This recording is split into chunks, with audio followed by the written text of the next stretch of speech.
All right, so Miss Nicole, my good friend from Miami, wanted me to go live, and so I am live. She wanted to talk about. She wanted to talk about Anna before the flood and Columbus, Ohio before the flood.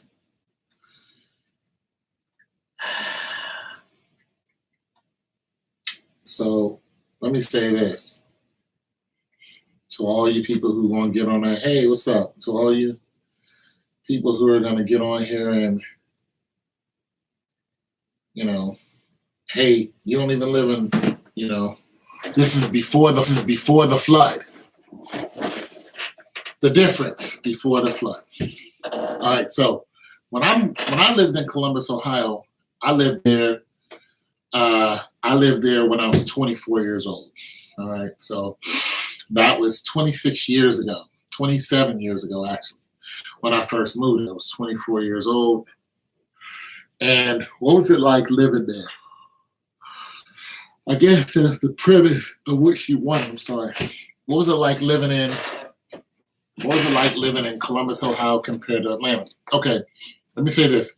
I didn't move to Atlanta until I was I moved into I went to college in Talladega College, which is an all-black college, when I was 26 years old. I left because me and my lady friend, we planned on having a baby, so we had a baby at 27. So I was only there for 2 years, and I came back to Columbus, Ohio, to work. And then after a couple of years of trying to find work in Columbus, Ohio, my little girl was, I would fly back and forth to see my little girl. And eventually I moved down to Atlanta when my little girl was around 11.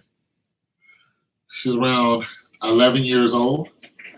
I enjoyed flying down to see her, but I was like, I gotta be closer to her because now she's preteen. So I moved to Atlanta, but when I moved down there, I was not able to see my little girl a lot. Her mom pretty much kept her away from me. And so I didn't stay there that long. Once I realized this is all for nothing, I'm gonna move back to where I'm from. Now, the difference between the two cities is huge. One, Atlanta is metropolically probably 3 times bigger, if not 4 times bigger than Columbus, Ohio. It's just huge. Even then, you can easily walk from one end of downtown Columbus to the next. Take you 45 minutes, if that. Not even that. Well, maybe, I don't know, half an hour, 45 minutes. When it comes to Atlanta, forget about it. It's going to take you a lot longer. Atlanta's outer belt is a lot bigger than Columbus, Ohio's. So just the perimeter of the outer belt.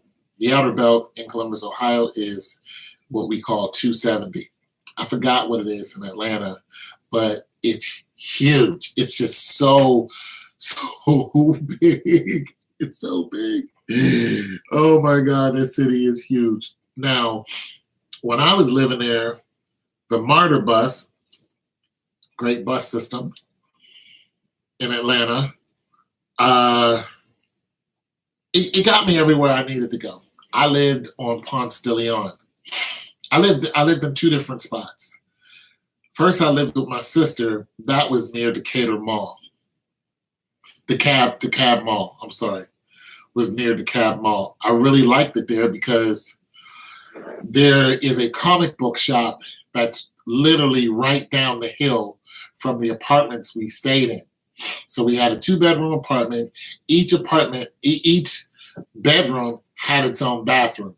So it was a really nice setup. Me and my sister didn't get along, and eventually I left.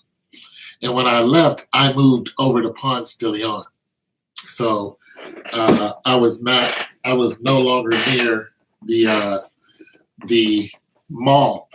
But when I was living with my sister, all I would do was what I did was I bought a bike from Target. So I didn't have a car the whole time I was there. I just jumped on my bike, rode down the hill, boom, and would go to the mall, hit the movies. This is when Drumline was out, so it was in 2002. And everything was chill. Now, I had mentioned this before. The news was one of the reasons why I pretty much was like, I think I need to leave. Okay, so the news, okay, so the hill that I lived on with my sister, I mean, it was a nice spot. The only thing I didn't like is the centipedes and the doggone water bugs. You know, I didn't have any problems. Like, the police didn't harass me. They were only called on me once by my sister. And, you know, we pretty much hashed things out, and I eventually left. But I really enjoyed living in that area. It seemed very nice and serene. Well, let me say this. That area where DeKalb Mall is, like, it's nice, but right outside of that area, it goes down. It goes down. They like have a gun shop grocery store like down around that area. And I said this in my Why I Left Atlanta videos, how some teenagers tried to rob that spot. And one of them, ended up leaving the planet, and the other one was hurt up pretty bad, and the female was the getaway driver. And that was all bad. So once I moved into my own spot and I would listen to the news, eventually I said, this is not for me.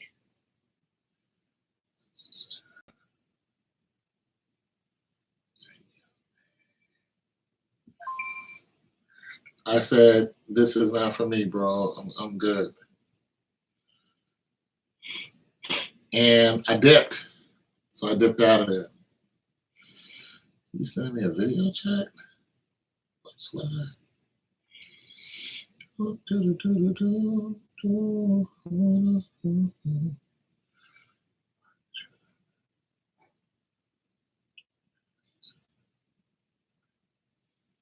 No, whatever.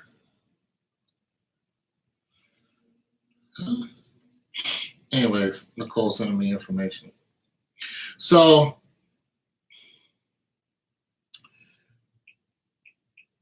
Columbus, Ohio is a lot different than Atlanta. It's a lot slower. A lot slower. You know, if you're looking for the comparison. It's a lot slower. It's backwards. Almost. It's so slow that you're just like, oh, you people are so slow. But the black people here are very, very cliquish. If you're not a part of their clique, they don't know you, it's usually a bad deal. It's usually bad. You're just like, and a lot of times they think they're better than you when it comes to where they work at. I work for, it's like, especially if they work for the state. That's a big thing here. It used to be very hard to get in the state. Now it's easier to work for the state. I just talked to a recruiter. I'm going to talk to him tomorrow because I was telling him, he was telling me to apply for the state. I'm like, yo, the state takes forever. He was like, not anymore. The state is trying to hire as many people as they can. And being that I just got my degree, basically he's saying, You have a lot better chances of getting in there now because there's no more hiring freeze. They're really looking for people, and you have a degree, and you're a veteran, and you've worked there before. There's a lot of pluses going in that direction for me to go back to work for the state. Um, Employment in Atlanta is different because Atlanta is losing a lot of jobs now. But even when I was in Atlanta, the job market was a huge struggle. This is why I came back to Columbus, because the job market in Atlanta is very, very, very scary. I did not have a degree when I was down there. However, I worked for a museum, said this before, and I worked for a hospital. As a security guard for the museum, as far as the hospital was concerned, I was just like a guard that but I had a suit and tie on, and you see me at the front desk, and I just told you wherever it was. Now that situation would change because I have a bachelor's degree.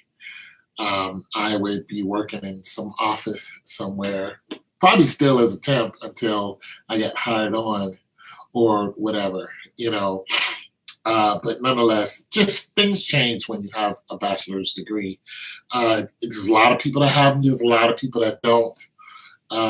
Don't worry about that. Just get a degree is what one person told me. They just want to know, do you have one? So I have one now. So my chances of finding a better job in Atlanta is better, but Atlanta is saturated with people who have degrees. Not everybody who has one can land themselves a job where they're getting paid what they think they're worth. So let's look at it like this. Say you're 22. You just graduated, bachelor's degree, and let's just say communications. You can work all over the place, as far as communication, telephone companies, just anywhere, any major corporation. So let's just say you pick out 5 major corporations that you want to work for. You're looking at a major metropolitan city, so you're looking at making more because of the cost of living. So you're like, I have a 4-year degree. I believe that I should be making 45 to 60,000. This is what you believe you should be making. This is the going. This is the average, that people are making with a communications degree in one of these places. And you're like, I should be making in between 45 to 60,000. That's honest. That's a good living. That'll keep your head above the water, keep some change in your pocket. If you do make at the top of that 60,000, after taxes, you'll probably get maybe 41, 42. But nonetheless, so let's just say you walk in at $60,000. Probably not going to happen, but not unless you have a master's degree in it and specialize in something. But we'll just benefit of the doubt. You're 22, you don't have experience. That's why it's hard to imagine. But let's just say you get lucky. Boom, you walk in, 60,000 after taxes, about 47,000, somewhere around there. Boom, you're doing good. This is what you expect to make, cost of living, so on and so forth. Then, of course, you break down your insurances and your raise program, how it's tiered out, and all that other stuff. Back when I lived in Atlanta, that 60,000 would have been 35,000. This is, like I said, 15, 16 years ago. So 35,000 would have been reasonable. But here's the thing about Atlanta. The people who are looking for work in Atlanta aren't a bunch of non-educated people, even if they don't have a degree. The people who are looking for work in Atlanta are all specialists. Not all of them, but there's a lot of them who are highly trained in something, worked in some kind of factory, worked in a profession. And I'm going to tell you something. Although it wasn't stressed back then, healthcare is, I think, the 3rd largest industry ever. uh, to the point where all the professionals in my family have all gravitated towards healthcare, even if we have a desire to do other things. Most of my family are artists. You know, my brother's an artist. My sister had a 2-year art school degree. But you know what? They worked in the healthcare field because art wasn't paying. Nobody cares about art. See, now people are harping on that. You know, you can get a job doing this, but you can keep a job and a career doing this. You know, so that's what my degree is actually in healthcare. It's health service administration. My brother's getting a degree in psychology, so healthcare field. But like I said, 15 years ago, I didn't have a degree, and I was just, working for a temporary service. And when they fired me, I lost both my jobs because both of them was through the same temporary service. I got fired for something I didn't do, and that was it. I ended up coming back. But economically, living in Atlanta back then was I had a 1-bedroom apartment on Ponce de Leon. I was paying $600. Right now, I'm probably thinking that same spot is $800 or more. Is it worth it? Is it worth living in Atlanta and struggling? Even if you're educated, it's up to you. When I was looking for a job, after I had lost my job, I really started getting out there looking for another. Well, this is before I got my 2 temporary jobs. I was going to job fairs. When I went to the job fair, a job fair here, you might see 500-600 people at a job fair here. 500-600, maybe a little bit more. A job fair in Atlanta, when I went to the job fair in Atlanta, it was 5,000-6,000 people. Educated, dressed to the nines. This wasn't a bunch of rebel rousers who were disrespectful and did not care about. These were people who were serious. Came with the ladies, was dressed right, nobody acting out, no dude was trying to fight another dude. None of that. Everybody was about that money. That's what they came there for. It was like, I need a job. See, things have changed now. People are more entrepreneurial than they are now than they are then. Why? Because of the internet. Why? Because a lot of people lost their jobs because of the depression that happened. A lot of the big industry jobs, GE, and a lot of those, big factory jobs. Guess what? They're not paying you that, $70,000 a year anymore. They're not doing it. They're cutting that in half. Some of those guys moved to Texas because they can pay lesser wages for the same job. You got people who are losing their jobs left and right, you know what I'm saying? And they don't care about you. So the reality of that, but nonetheless, it's feeding people, but it's very cutthroat. But it's feeding people. You have people who are into music you don't even know about, and they're selling their CD on the side of the road, and they're eating from that. Now going to an A&R person isn't the move anymore. A&R people were the gatekeepers. A&R, we don't think about them. We are our own A&R. You know what I'm saying? You make a nice beat, you sell it on YouTube. You got a good rapping, style. You make a beat out of, just your hands. And if you flow nice, people are watching you on YouTube, listening to you on YouTube. Next thing you know, you make a couple beats, you put it on SoundCloud. See, beat programs and the studio times has changed. You know what I'm saying? People charging crazy dollars for studio time. Nobody's doing that. You know where your studio is at now? You can studio on this right here. Make a beat on this. People are recording themselves on their cell phones. Boom. Getting out there. You know what I'm saying? Getting out there like that. Like, let's go. You know what I'm saying? So things have changed. So there's just some differences. You know, Columbus is a very racist place. Like I said, a very cliquish. Even the black people here in Columbus are more racist than the white people. You know, white people have a certain kind of racism that you expect. Black people, you don't expect it. It hurts. No, God loves you.